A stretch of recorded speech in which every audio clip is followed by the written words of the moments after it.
Navier is deploying 100 electric vessels across the Maldives to build an inter-island transportation network linking airports, resorts, local communities. Rollout marks a major milestone for electrified marine mobility. Joining us now is Navier CEO Sampriti Bhattacharyya, back on Bloomberg Tech. And with respect, last time you were on the program, Navier was in a very different place, just getting started. Fast forward, you're going to put 100 of your vessels in a really interesting market, and you're really ramping up commercially with a $100 million deal. Let's start with the Maldives piece. When we last spoke, you weren't looking at this kind of luxury inter-island market. Now you are. Why? Actually, we always saw the potential for, transportation with the N30 for islands. But what is interesting here is that Maldives is this place where there's a natural need for the technology, and that aligns very well with our vision. It has a vision for 2030 net zero, and there's over 1,000 islands. Today there is over, 2,800 gas-guzzling boats.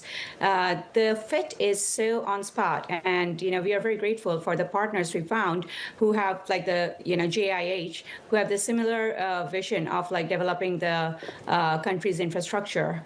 Let's talk about the N30 Pioneer Edition. What does it show in terms of performance? What does it do that's unlike anything that's on the market?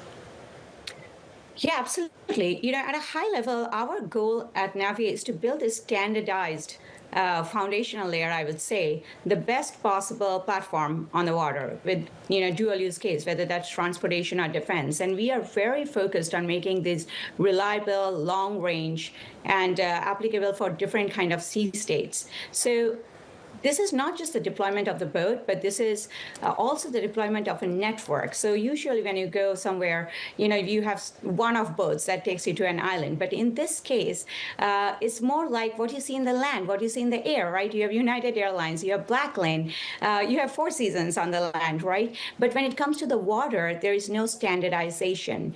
And what is different is that, you are in this beautiful resorts, right, which are so into sustainability, and then you get on the water and there's a huge disconnect. And that's where we really come in, that experience part of it.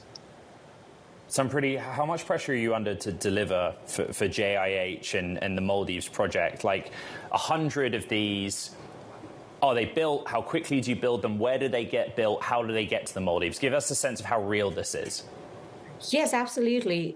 So just to give a background, JIH is led by Mohammed Ali Jannah. He's one of the most influential business leaders of Maldives, who have literally known as the man who built Maldives, a driving force behind most of the, prestigious hotels and resorts like the Waldorf, Four Seasons, and they have also presence in the GCC. So I'm really working very closely with them. The first year, this very year, we are starting with 5 vessels. The first one is going to get there, end of summer. And then we are going to test out this fleet. And at the same time, we will be working very closely with, JIH to plan out the infrastructure, the routes, and then the, deployment is phased over the next 3 years. So there is a bit of the infrastructure planning, route planning, and then the software layer of it, right? So we want to make this a very seamless experience where Maldives really become almost like the, it becomes a playbook of how to replicate this in, many other places. Well, how do you replicate that into a defense narrative, not just luxury briefly?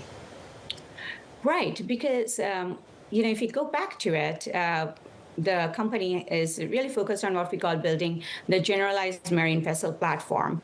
And that is the standardized core, right? If you forget if you strip it to the physics of it, the role of a vessel is to carry per unit payload, per unit mile, reliably, efficiently, and go the longest distance at speed. Right. What you put on top of that, people often get caught into this, oh, is it a ferry? Is it a luxury boat? It looks too pretty. No, forget it. It's just a physics, it's just the physics of the vessel, right? And our goal is to get as many vessels out there as possible for us to win as a generational maritime company.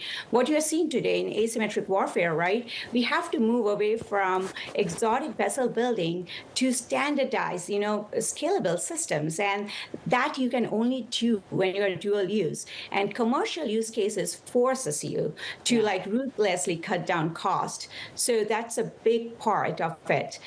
When you have dual use platforms, you streamline everything, the building, maintenance, supply chain, and so on.